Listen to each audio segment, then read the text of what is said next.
Ela me disse que o seu nome era Juliana, que tinha 17 anos e morava ao lado do meu prédio. Um certo dia, ela estava conversando com as amigas e ficou sabendo sobre o ritual do elevador. Disse que havia feito, assim como eu, seguiu todos os passos do ritual. Me afirmou que a velha senhora entrou no elevador, mas negou ter conversado com ela, que ao sair na rua, também notou que ela estava deserta. Lá fora, havia uma mulher segurando uma criança no colo, sentada em um banco de praça ao lado do bar. Disse que se aproximou dela e perguntou o que ela estaria fazendo na rua àquele horário. A mulher lhe disse que estava esperando seu marido, que estava dentro do bar trabalhando. Afirmou que ele era atendente do balcão e dono do bar. De imediato, ela entrou no bar. Disse que ele estava quase vazio. Apenas havia um velho senhor sentado em uma mesa no centro do bar, e o balconista bem à sua frente. Dirigiu-se até o balcão e pediu um copo de água. O balconista lhe serviu de imediato. Ela disse que bebeu a água e resolveu sair de lá, pois já estava com muito medo e que já havia matado a sua curiosidade sobre o local. Foi aí que ela resolveu pedir a conta, e o atendente lhe entregou um papel, escrevendo a caneta o valor de R$1. Ela tirou uma moeda do bolso e colocou sobre o balcão. Neste momento, o homem lhe ofereceu um café e disse que era cortesia da casa. Ela resolveu aceitar.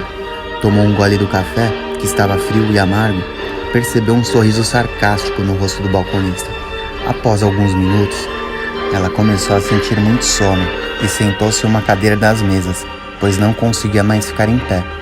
Pouco tempo depois, pegou no sono. Quando acordou, estava com a cabeça encostada na mesa do bar. Percebeu que não havia mais ninguém lá dentro, apenas o dono. Olhou pela janela e parecia estar amanhecendo. Ela não soube informar por quanto tempo esteve dormindo. Foi então que perguntou onde era o banheiro para o balconista. O homem apenas apontou aos fundos do bar. Colocou uma chave sobre o balcão. Ela pegou a chave e caminhou até o banheiro. Ao abrir a porta, teve uma experiência assustadora. Dentro daquele local, haviam várias pessoas com bocas e olhos costurados, todas amarradas umas às outras. Após se espantar com aquela cena, ela começou a gritar, momento em que ouviu a porta ser trancada pelo lado de fora, com risadas ao fundo. Desesperada, começou a bater na porta e pedir socorro.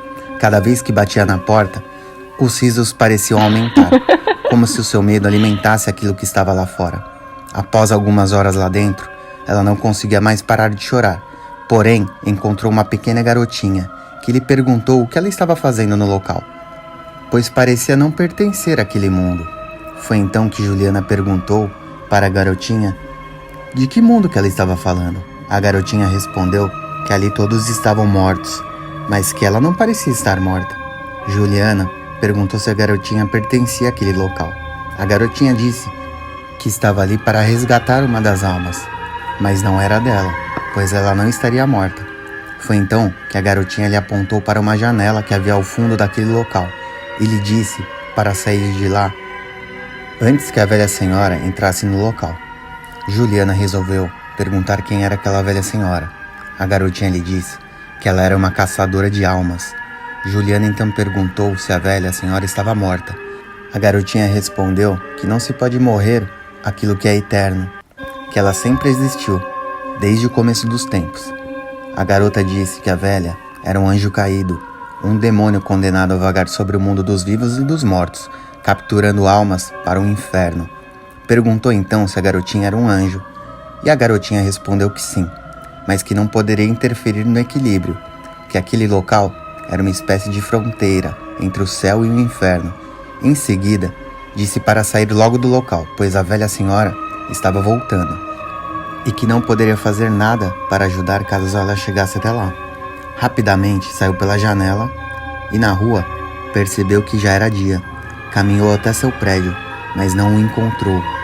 Caminhou bastante e por muito tempo, e a rua parecia não ter fim, quando avistou de longe um comércio. Quando aproximou-se, para o seu espanto, percebeu que era o mesmo bar que havia saído. A garotinha estava na porta. Correu em sua direção. A menina lhe disse que podia ficar calma, pois a rua era um local neutro, que ninguém poderia lhe fazer mal. Disse que o bar também era, desde que algumas regras fossem seguidas, mas disse que Juliana não poderia mais voltar para casa até um novo portal ser aberto, do mesmo local que ela havia saído. A garotinha não soube explicar o significado das regras, mas que elas sempre existiram, apenas variando de tempos em tempos. Juliana me disse, então, que eu precisava voltar para casa, pois caso contrário eu também ficaria preso naquele local. Voltei então para a portaria. Foi aberta uma das portas. Subi direto para o meu apartamento. Tudo parecia estar normal. Estava exausto e fui dormir. Quando eu acordei, tudo parecia não passar de um sonho, mas confesso que acordei aliviado de todo aquele pesadelo. Fui até o banheiro e lavei o rosto, mas quando coloquei a minha mão dentro do bolso da bermuda, percebi que havia um pedaço de papel. Era o recibo do balconista que havia escrito o valor de R$5. Fiquei espantado.